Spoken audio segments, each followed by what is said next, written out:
तो दोस्तों स्वागत है आपका आज के सेशन में। मेरा नाम है सौरभ जुनेजा। मैं हूं एक फॉर्मर बैंकर और एक एजुकेटर भी। तो जैसा कि आप जानते हैं कि स्टेट बैंक ऑफ इंडिया ने जूनियर एसोसिएट्स के वैकेंसीज निकाल दिए हैं। 2021 का ये वैकेंसीज है। 5000 वैकेंसीज ऑलमोस्ट आए हैं और 2 दिन पहले से इसका फॉर्म फिलिंग शुरू हो गया और चलेगा 17 मई तक। लेकिन इस वीडियो में हम डिस्कस करने वाले हैं इस पूरे एग्जाम के लिए सिलेबस और स्टडी प्लान, और यहाँ पे मैं आपको बताऊंगा कौनस के लिए आपका सिलेबस क्या रहेगा, स्टडी प्लान क्या रहेगा और किस तरीके से हमको ये पढ़ाई करनी है। पूरा का पूरा तसल्ली से डिस्कस करेंगे। तो आने वाले 10-15 मिनट में मैं आपको एक कॉम्प्रिहेंसिव स्टडी प्लान बताऊंगा, किस किस टॉपिक को आपने किस सीक्वेंस में करना है, जो कि बहुत जरूरी है। और अगर आप पहली बार एक एग्जाम को लिख रहे हैं, क्योंकि जो बच्चे पहली बार इस एग्जाम को लिख चुके हैं उनको तो ऑलरेडी आइडिया होगा ही कि इस एग्जाम का तैयारी कैसे करना है। लेकिन अगर आप पहली बार इस एग्जाम को लिख रहे हैं तो आपके लिए जरूरी है कि आपको पता हो कि सिलेबस क्या है और इसको किस तरीके से पढ़ना है।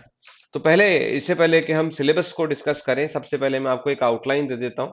ये एग्जाम जो है 2 स्टेजेस में होगा। पहले होगा फेज 1, जिसको हम बोलते हैं प्रिलिमिनरी एग्जाम या फिर प्री एग्जाम। ये 100 नंबर का पेपर होगा। इसमें 3 सेक्शन आएंगे। 1 घंटे का ये पूरा पूरा पेपर होगा। 3 सेक्शन जो आएंगे, तीनों सेक्शंस का अलग अलग टाइमिंग होगा। 20 मिनट आपको हर सेक्शन को करने के लिए मिलेंगे। आप अपनी मर्जी से नेविगेट नहीं कर सकते, आप अपनी मर्जी से टाइम डिस्ट्रीब्यूशन नहीं डिसाइड कर सकते। आपको 20 मिनट मिलेंगे इंग्लिश लैंग्वेज के सेक्शन के लिए। 30 क्वेश्चन होंगे, 30 नंबर। 20 मिनट आपको मिलेंगे न्यूमेरिकल एबिलिटी के लिए, 35 क्वेश्चन, 35 नंबर। और 20 ही मिनट आपको मिलेंगे रीजनिंग एबिलिटी के लिए, 35 क्वेश्चन और 35 नंबर यहाँ मिलेंगे।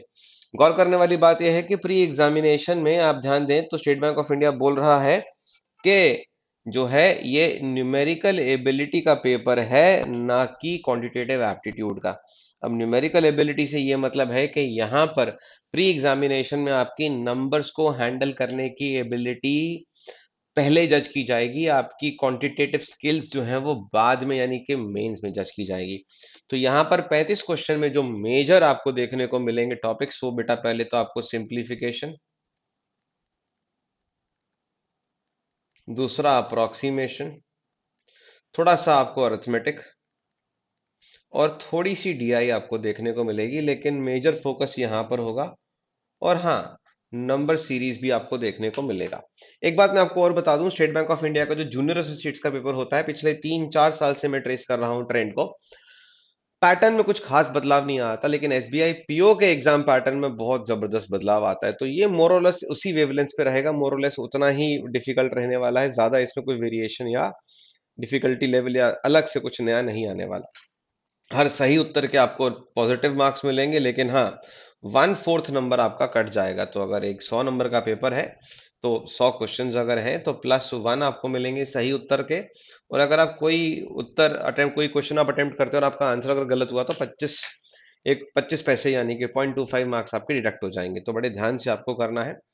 और यहाँ पर ये बोला गया है कि भैया, adequate number of candidates in each category is decided by the bank approximately 10 times the number of vacancies subject to availability. यानी कि अगर बोल रहे हैं बैकलॉग वैकेंसीज मिला के ऑलमोस्ट 5000 वैकेंसीज हैं, तो उन्हें इस बात से कोई मतलब नहीं है कि इस परीक्षा को 2 लाख बच्चे लिखते हैं या 20 लाख बच्चे लिखते हैं। उनको इस बात से सिर्फ इतना मतलब है कि अगर 5000 वैकेंसीज हैं तो मेंस की परीक्षा के लिए ये 50,000 बच्चों को शॉर्टलिस्ट करने वाले हैं। बात समझ में आया?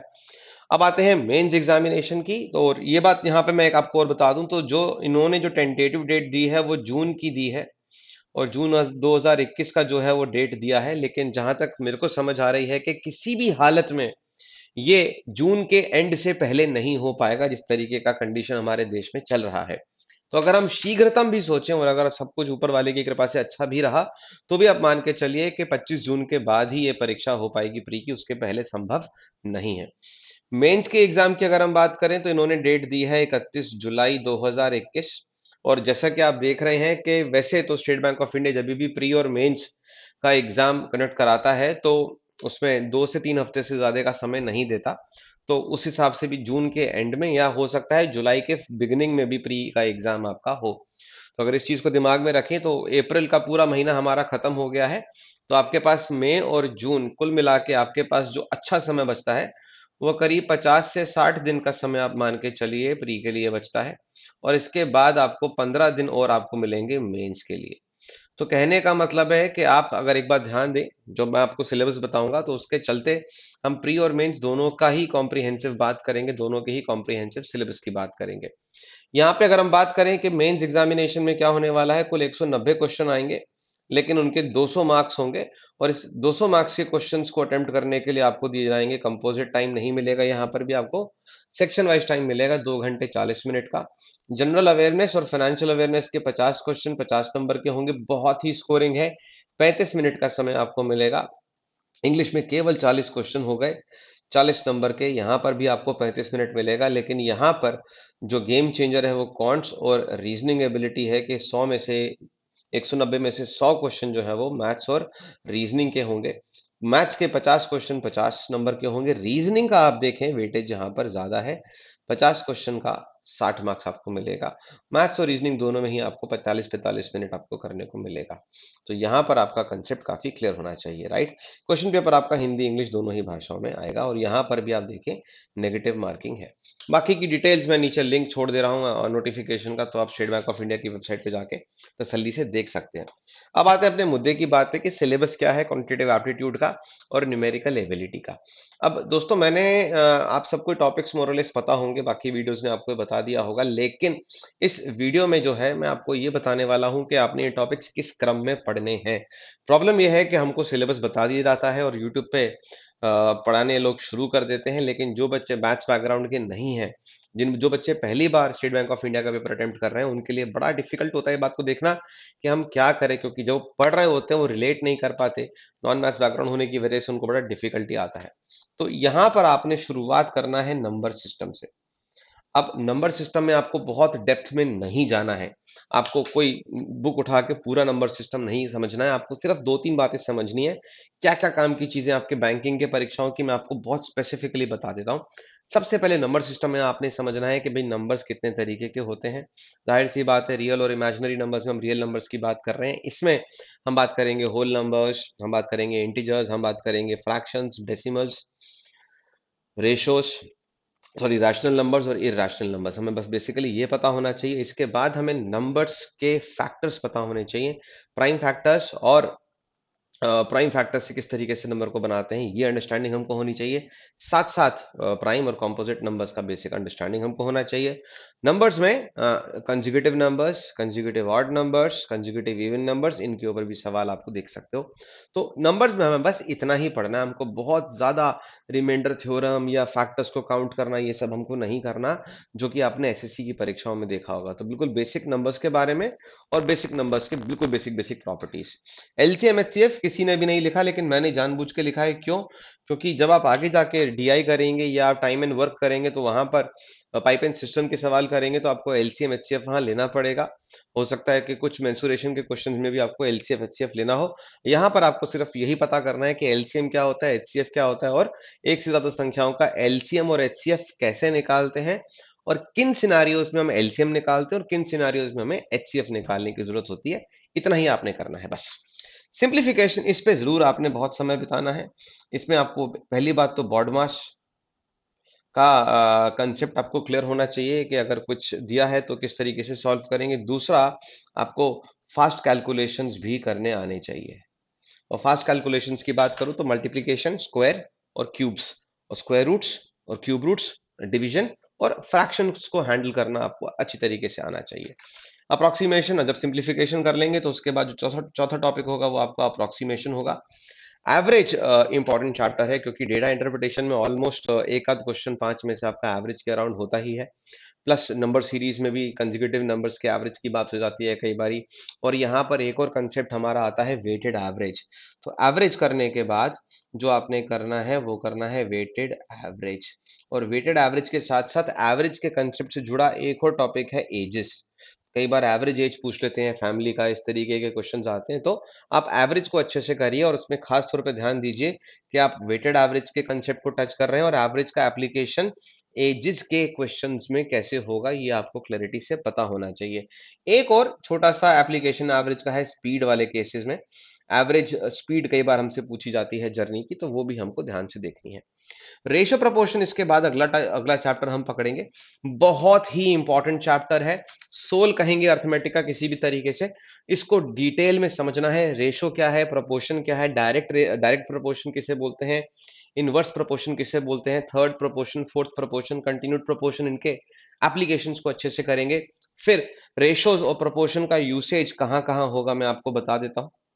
थोड़ा मैं बोर्ड साफ कर रहा हूँ यहाँ पर। तो मिक्सचर्स के कुछ केसेस होंगे, उनको अच्छे से देख लीजिएगा। फिर कॉइन्स के कुछ क्वेश्चंस आते हैं रेशियो प्रोपोर्शन के, उनको देख लीजिएगा। एजेस के ऊपर कुछ क्वेश्चंस आते हैं रेशियो प्रोपोर्शन के, उनको देख लीजिएगा। इनकम एक्सपेंडिचर के ऊपर बेस्ड भी रेशियो प्रोपोर्शन के कुछ क्वेश्चंस आते हैं, उनको देख लीजिएगा। और लास्ट में जो एक इंपॉर्टेंट टॉपिक है, पार्टनरशिप, इसको जरूर देख लीजिएगा। तो ये रेशियो प्रोपोर्शन से जुड़े हुए कुछ ऐसे टॉपिक्स हैं जिनसे क्वेश्चंस आने ही आने हैं। और अगर यहां नहीं आएंगे तो डीआई में जब आप चैप्टर बेस्ड डीआई लगाएंगे तो आपको रेशियो प्रोपोर्शन में ये सारे के सारे देखने को मिलेंगे। जब आप एवरेज को अच्छे से कर लेंगे और इसमें जब आप वेटेड एवरेज को अच्छे से कर लेंगे और रेशियो प्रोपोर्शन में जब आप मिक्सचर के कंसेप्ट को कर लेंगे, उसके बाद ही आप मिक्सचर एलिगेशन के कंसेप्ट को पकड़िएगा और मैं दावा देता हूं कि आप आसानी से इसको बना पाओगे। कुछ भी इसमें परेशानी आपको नहीं आने वाली। परसेंटेज में अगर आए तो परसेंटेज दूसरा इंपॉर्टेंट चैप्टर है रेशियो प्रोपोर्शन के बाद, और यहां पर आपको बहुत सारा समय बिताना है। बच्चे गलती क्या करते हैं कि परसेंटेज को कम समझ देते हैं और उसके बाद सीधा SI, CI, profit loss discount करने की कोशिश करते हैं और वहां पर बड़ी परेशानी फेस करनी पड़ती है। क्यों? क्योंकि वहां पर आप तभी उसको अच्छे से कर पाओगे जब आप परसेंटेज अच्छे से कर पाओगे। तो परसेंटेज के कंसेप्ट को ध्यान से करिए, किस तरीके से परसेंटेज, डेसिमल्स, फ्रैक्शंस और रेशोस किस तरीके से रिलेटेड है, ये आपके लिए बहुत जरूरी है। एक एग्जांपल मैं आपको देता हूं कि अगर आपसे कोई बोले कि 35%, तो फ्रैक्शन में हो जाएगा 7/20, डेसिमल में हो जाएगा 0.35, और अगर रेशो की बात करें तो 7/20। और ये रिलेशनशिप आपके लिए समझना बहुत जरूरी है ऑलमोस्ट सारे इंपॉर्टेंट परसेंटेज वैल्यूज के लिए। इनका एप्लीकेशन आपको आना चाहिए। तो परसेंटेज के बिल्कुल बेसिक्स कर लें। उसके बाद परसेंटेज इंक्रीज और डिक्रीज के जितने भी कंसेप्ट्स हैं उसको आप देख लीजिएगा। इतना परसेंटेज अधिक, इतना परसेंटेज कम, percentage increase, decrease, increased by, increased to, decrease by, decrease to. साथ साथ इसके बाद जो आपने परसेंटेज में छूना है वो है successive change in percentage, another very important concept जो आपको टच करना ही करना है। आपने देखा होगा कई बारी सक्सेसिव डिस्काउंट्स दिए जाते हैं, कई बारी पॉपुलेशन बढ़ रही होती है, डेप्रिसिएशन लग रहा होता है, तो वो सारे कंसेप्ट्स आपको सक्सेसिव चेंज इन परसेंटेज में देखने को मिलेंगे। साथ साथ परसेंटेज में और भी कुछ कुछ छोटे छोटे कंसेप्ट्स हैं, उनको आप अच्छे से कर लीजिए। ये तो कुछ मैं आपको जल्दी जल्दी तसल्ली से बता रहा हूं, आप आसानी से देख सकते हैं, इनको कर सकते हैं। Just to give you an outline, जब आपका परसेंटेज थरली हो जाए उसके बाद ही आप प्रॉफिट लॉस और डिस्काउंट को छुइएगा। आपको बहुत मजा आएगा करने में, आप बहुत आसानी से चैप्टर को बना पाएंगे। सिंपल और कंपाउंड इंटरेस्ट भी आप करिएगा, क्वेश्चन जिससे आते हैं। बेसिक अंडरस्टैंडिंग यहाँ होनी चाहिए कि एसआई और सीआई में बेसिक डिफरेंस क्या है आपको पता होना चाहिए। कंपाउंड इंटरेस्ट में इंटरेस्ट ऑन इंटरेस्ट आता है, तो वहां पर कंटिन्यूड प्रपोर्शन का कंसेप्ट बहुत प्रेविलेंट है कंपाउंड इंटरेस्ट में। सिंपल इंटरेस्ट में ऐसा कुछ नहीं है। सिंपल इंटरेस्ट में जब हम अपना सिंपल इंटरेस्ट कैलकुलेट करते हैं तो वहां पर जो अंडरलाइंग रीजन है, अंडरलाइन जो वहां पे लॉजिक है, वो अर्थमेटिक प्रोग्रेशन का लगता है। इस बात का हमको ध्यान रखना है, राइट। उसके बाद टाइम एंड वर्क में आते हैं। टाइम एंड वर्क में हमको कुछ खास नहीं करना है, इसमें मैन पावर, एफिशिएंसी और आपका टाइम और वर्क किस तरीके से इन तीन चीजों से रिलेटेड है, किस तरीके से घुमा घुमा के सवाल आएंगे, ये अंडरस्टैंडिंग होने के बाद इस चैप्टर को आप निपटाइए। मैं आपको बार बार बोल रहा हूं कि इसी सीक्वेंस में पढ़िएगा। क्यों? क्योंकि एक बार आप रेशियो प्रोपोर्शन कर लेंगे तो आपके लिए ये टॉपिक बहुत ही आसान होने वाला है। टाइम एंड वर्क के साथ साथ ही पाइप्स एंड सिस्टम्स का भी एक टॉपिक आता है, मैंने यहाँ लिखा नहीं है लेकिन आपको वो करना है। इसके बाद स्पीड, टाइम एंड डिस्टेंस, काफी सारे क्वेश्चन इससे बन सकते हैं। बेसिक कंसेप्ट के ऊपर तो बन ही सकते हैं, रिलेटिव स्पीड के ऊपर भी बन सकते हैं, जहां पे ट्रेन्स, कार्स और रेसेस वाले सवाल आते हैं। अब तो खैर एस्केलेटर वाले सवाल भी आ गए हैं, ट्रैवलेटर्स वाले सवाल भी आ गए हैं, इसी में बोट्स एंड स्ट्रीम के सवाल भी आ गए हैं। इसको जरूर लगाएं। और यहाँ पर जो कंसेप्ट आपका भर भर के यूज होगा वो रेशो प्रोपोर्शन का ही होने वाला है, इसीलिए रेशो प्रोपोर्शन पहले और स्पीड, टाइम और डिस्टेंस उसके बाद। इनइक्वालिटी से काफी सारे क्वेश्चंस आते हैं। यहाँ पर आपको क्वाड्रेटिक इक्वेशंस देखने को मिल सकते हैं, कुछ क्वेश्चंस आपको क्वांटिटी 1 और क्वांटिटी 2 के कंपैरिजन के देखने को मिल सकते हैं, और ये तभी आप मजे से कर पाओगे जब आपके बेसिक अरिथमेटिक के ये सारे टॉपिक्स क्लियर हो। तो इनइक्वालिटीज में आप क्वाड्रेटिक इक्वेशंस तो पहले उठा सकते हैं, लेकिन जो Q1 Q2 वाले सवाल आते हैं बच्चों, वो बेसिकली अरिथमेटिक के ऊपर बेस्ड होते हैं, तो आपको वहां पर अरिथमेटिक के टॉपिक को अच्छे से करके चलना है। नंबर सीरीज आप कभी भी कर सकते हैं, मैं तो कह रहा हूं नाश्ते में नंबर सीरीज को ही खा जाए। तो जब आप सिंप्लीफिकेशन कर लें उसके बाद से आप नंबर सीरीज रोज 5 सवाल प्रैक्टिस करना शुरू कर दीजिए, आपको बहुत बेनिफिट होगा। अब मेरा एक टिप यहाँ पर है, जो बच्चे मैथ्स बैकग्राउंड के नहीं हैं और अगर कुछ छोड़ना चाहते हैं कॉन्ट्स में, तो परमुटेशन कॉम्बिनेशन प्रोबेबिलिटी को स्किप कर सकते हैं। यहाँ पर अगर आप इस टॉपिक को नहीं भी करोगे तो भी कोई बहुत बड़ा आपका नुकसान नहीं होने वाला, क्योंकि आप जूनियर एसोसिएट के एग्जाम के लिए जा रहे हैं, पीओ के एग्जाम के लिए नहीं जा रहे।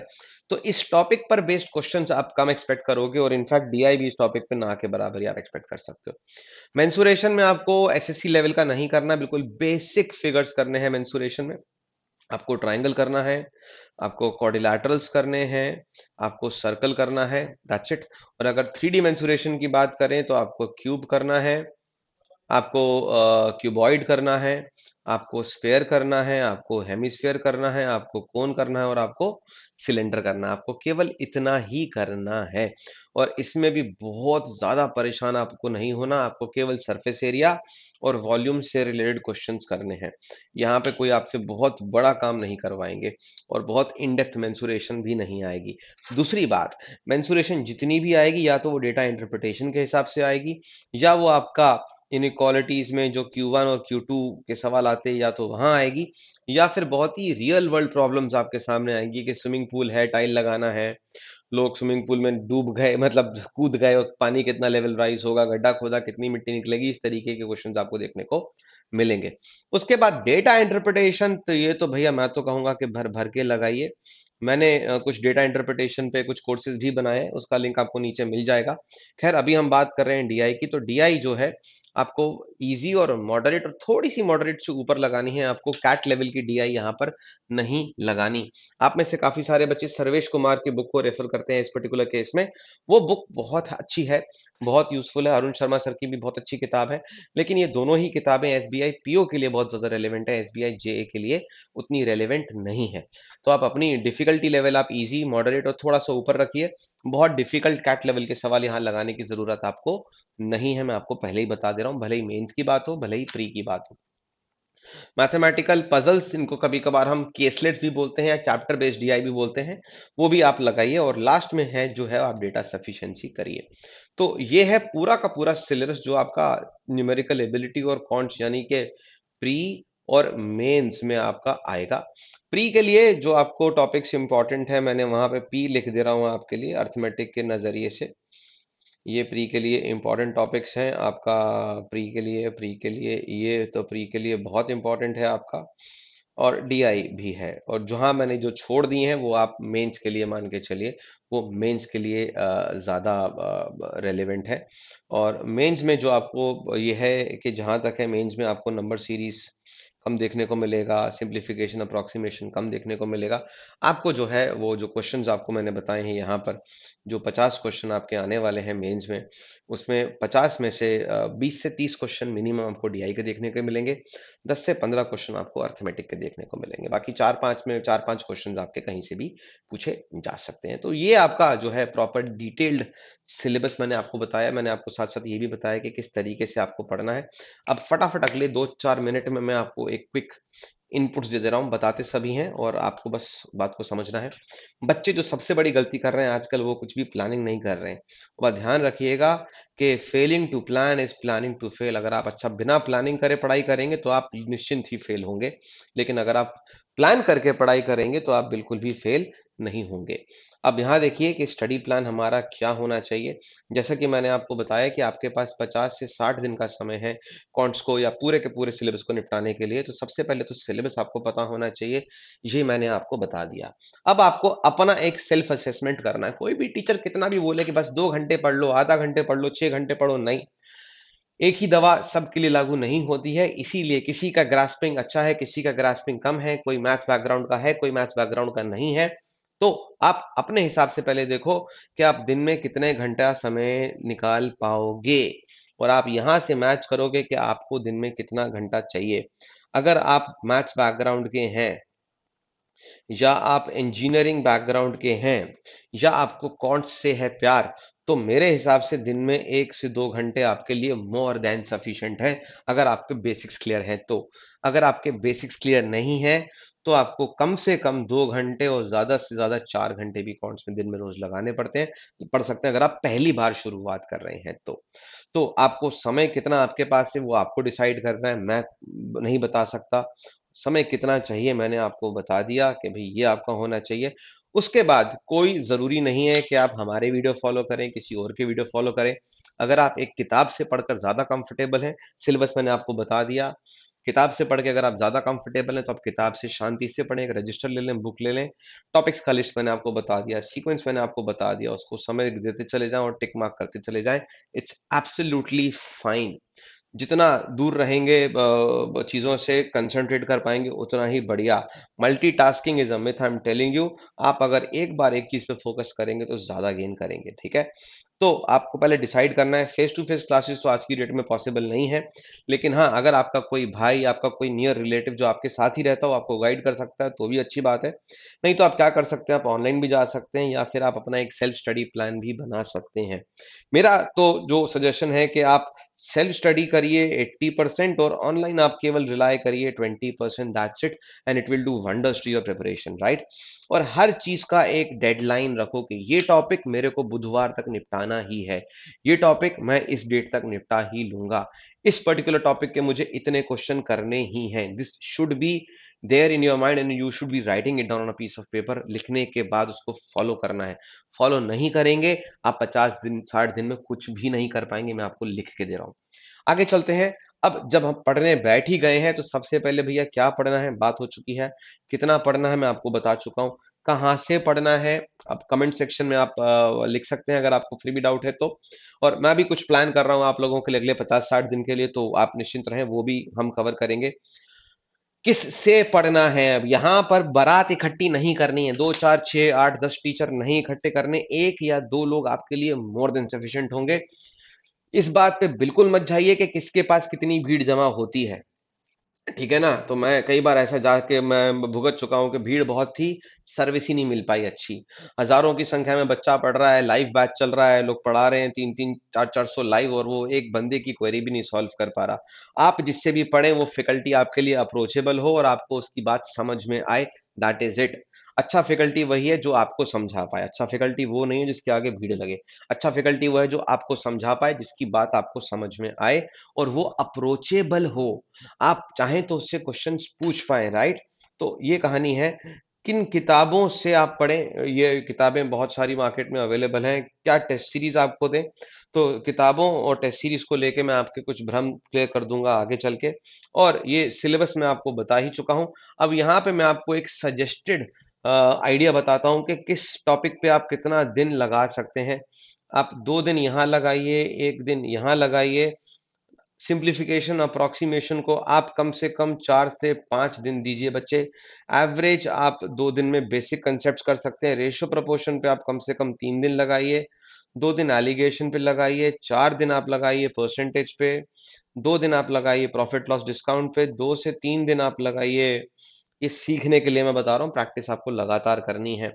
2 से 3 दिन पूरे ज़ोर लगा के लगाइए टाइम एंड वर्क पे, 2 से 3 दिन स्पीड, टाइम और डिस्टेंस इनइक्वालिटीज़ पे भी 2 से 3 दिन में आपका काम हो जाएगा। नंबर सीरीज़ लगाते रहिए कम से कम 4 से 5 दिन।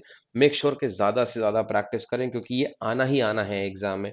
परम्यूटेशन कॉम्बिनेशन अगर मन करे तो करिए, नहीं करे तो स्किप भी कर सकते हैं। मेंसुरेशन 2 दिन बहुत हैं। डेटा इंटरप्रिटेशन कम से कम 7 दिन दो इस पर। मैथमेटिकल पजल्स पे भी 2 दिन दीजिए, डेटा सफिशिएंसी 3 दिन। ये बेयर मिनिमम टाइम जो है आपने डेडिकेटेड लगाना है। यानी कि इतना समय जब लगाएँगे तो आपकी बेसिक अंडरस्टैंडिंग मिलेगी, इससे ज़्यादा लगा लें कोई हर्ज नहीं है। ठीक है? अब किस तरीके से जाते-जाते मैं आपको कुछ टिप्स बता दूँ। पहली बात तो बुक्स की बात बता दूँ, आपके पास जो भी किताब है अच्छी है, बहुत सारे रिसोर्सेज़ से अच्छा कि कुछ लिमिटेड रिसोर्सेज़ कर लें, उनको फ़ॉलो करें। अड्डा 247 की बुक्स आप ले सकते हैं, ऑलिव बोर्ड की बुक्स ले सकते हैं, टेक्स्ट बुक की बुक्स ले सकते हैं। जो आपको अच्छा लगे ले सकते हैं, सारे ही कॉम्पिटेंट हैं। साथ में एक टाइम टेबल ज़रूर बना लें और उसको फ़ॉलो ज़रूर करें। सबसे इम्पोर्टेंट है कि हम जो है हवा में तैयारी करते हैं, हमारे पास कोई एक्शन प्लान, टाइम टेबल लिखित में नहीं होता और जब तक ये लिखित में नहीं होगा, आप कुछ नहीं करोगे। तो एक टाइम टेबल लगाओ, बनाओ और उसको अपने कमरे की दीवार पे चस्पा दो, जो आपको रोज़ आते-जाते टोकता रहे कि बॉस आज का 4 घंटे का पढ़ाई हुआ कि नहीं हुआ? ये आपको करना है। साथ में plan your study time in 3 to 4 session. ये मत सोचो कि आज रात को मैं खाना खा के बैठूँगा 10 बजे और सुबह तक निपटा दूँगा। ये सब मिथ्या, आपका कंसंट्रेशन लेवल बन ही नहीं पाएगा। तो आप क्या करो, पूरे 24 घंटे को 3 से 4 अलग-अलग सेशंस में बाँट दो, टुकड़ों में। 1 से 2 घंटे के समय निकाल लीजिए कि एक बार सिटिंग में 1 घंटा, मैक्सिमम 2 घंटा पढ़े, उसके बाद हट गए, कुछ और काम करा। क्योंकि बच्चों कोविड का टाइम है, हम वैसे ही इतना डिमोटिवेटेड हैं, तो ये चीज़ मेरे लिए तो काम करता है, आपके लिए भी करना चाहिए। टाइम बाउंड स्टडी प्लान ज़रूर बनाएँ और एक हैबिट बनाएँ, एक रूटीन को फ़ॉलो करने की। कम से कम 20 मिनट, हो सके तो आधा घंटा वर्कआउट करें। लोहा उठा लें, दंड पेल लें, उठक-बैठक कर लें, जॉगिंग कर लें, रन कर लें, वॉक कर लें, साइकिल चला लें। बहुत बड़ा आपका घर है, स्विमिंग पूल है तो फुट ऐसे तो स्विमिंग पूल वाले नौकरी ढूँढेंगे नहीं, हटाओ। ये सब एक्सरसाइज़ तुम लोग करो और सोशल मीडिया से जितना हो सके बचो। It is all crap these days, आपका दिमाग खराब हो जाएगा करके, ठीक है? टेस्ट सीरीज़ के लिए आई कैन सजेस्ट यू कि टेस्ट सीरीज़ हम लोगों ने बनाया है जेसी अकेडमी का, लिंक मैं नीचे छोड़ दे रहा हूँ। बड़ा ही आसान और काम करना है आपको। यहाँ पर जो टेस्ट सीरीज़ हम दे रहे हैं 6 मंथ्स का टेस्ट सीरीज़ है और ये अकेले एसबीआई का नहीं है, इसमें एसएससी, रेलवे सारे ही सब कुछ मैंने डलवा दिया है। ₹199 का आपको पड़ेगा और आपको एक ही कोड लगाना है, स्टे होम, और कुछ नहीं करना है। बस ये कोड आपने लगाना है और आसानी से आपको सारे ही टेस्ट 6 महीने के लिए हम आपको देंगे ₹199 मात्र में। ऑनेस्ट प्राइसेज़ हैं, इसमें कुछ भी छल-कपट नहीं है, बढ़िया एनालिसिस है। कुछ फ्री मॉक्स के लिंक मैं नीचे छोड़ दे रहा हूँ, जाके पहले वो देखो, लगाओ, उसके बाद जो है अगर आपका मन करे तो इसको ले लीजिए। 2 लोग मिलके ले लो, एसएससी वाला आधा शेयर कर ले, बैंक वाला आधा शेयर कर ले, ₹100 पर हेड भी नहीं पड़ने वाला, राइट? तो कॉन्ट्स के लिए जाते-जाते यही टिप्स है कि भैया कॉन्ट्स और रीजनिंग में बहुत फ़र्क है। तो जो आप रीजनिंग में करते हो वो स्ट्रैटेजी कॉन्ट्स में नहीं चलेगी कि सारे टॉपिक्स एक सीक्वेंस में बने हुए हैं, एक-दूसरे से कनेक्टेड हैं। इसीलिए आपको प्रैक्टिस ज़रूर करना है, बेसिक कैलकुलेशंस रोज़ करने हैं, नंबर सीरीज़ रोज़ लगाने हैं और स्पेशली डीआई को लेके आपको प्रैक्टिस भर-भर के करनी है। कहीं प्रॉब्लम्स आए, वर्ड प्रॉब्लम्स कई बार आती हैं, 10 से 15 वर्ड प्रॉब्लम्स आपको आएँगी प्री में और इतनी ही करीब मेंस में। तो भैया 2-3 चैप्टर मैं आपको बता रहा हूँ, लीनियर इक्वेशंस कर लीजिए, कक्षा 7, 8 और 9 में पढ़ाए जाते हैं। लीनियर इक्वेशंस इन 1 वेरिएबल, 2 वेरिएबल, इस तरीके के वो ज़रूर कर लीजिएगा। उससे आप क्वेश्चंस को जल्दी फ्रेम कर पाएँगे, इक्वेशंस बना पाएँगे। और साथ-साथ आपको क्या करना है, make a note of all the important फॉर्मूले एंड शॉर्ट ट्रिक्स। तो जैसे-जैसे टॉपिक पढ़ते चले जाएँ, जहाँ भी रेलेवेंट फॉर्मूला या शॉर्ट ट्रिक है उसको नोट डाउन कर लें और रोज़ रिवाइज़ कर लें। सोने से पहले एक बार पलट के देख लें, दिमाग में फ्रेश रहेगा। ये रहेगा। और जितने क्वेश्चंस हो सके रेशियो, प्रोपोर्शन और परसेंटेज के सॉल्व करो दोस्त। जहाँ कहीं से भी मिले उठा के सॉल्व करो और डीआई रोज़ करो। मेरी गारंटी है कि आपको कभी दिक्कत इस बात को लेके नहीं होगी। एक बार आप ये कर लेंगे और सिर्फ एसबीआई जेए के लिए नहीं, ये आपके किसी भी क्लेरिकल एग्जाम के लिए more than sufficient action plan है कॉन्ट्स का। वीडियो पसंद आए तो लाइक ज़रूर करो, शेयर ज़रूर करो, कमेंट ज़रूर करो कि किस तरीके से मैं मिल सकता हूँ। अगर आप मुझसे जुड़ना चाहते हैं तो कमेंट करिए। नीचे चैट बॉक्स में आपको अपना टेलीग्राम का लिंक भी नीचे छोड़ रहा हूँ, तो मेरे ग्रुप में आप जुड़ सकते हैं टेलीग्राम लिंक में और मैं आपको इसी तरीके से अपडेट करता रहूँगा। आशा करता हूँ कि आगे आने वाले समय में मैं कुछ रेगुलर सेशंस भी आपके लिए लेके आऊँ कॉन्ट्स के, फ्री ऑफ कॉस्ट, सिस्टमैटिक तरीके से चलेंगे और टेस्ट सीरीज़ को ज़रूर आप चेकआउट कर सकते हैं दोस्तों, आपके काम की है। चलिए, आशा करता हूँ ये जानकारी आपके काम की होगी और पसंद आए तो शेयर ज़रूर करिएगा। मैं आपको मिलूँगा अगले वीडियो में, तब तक के लिए बाय-बाय।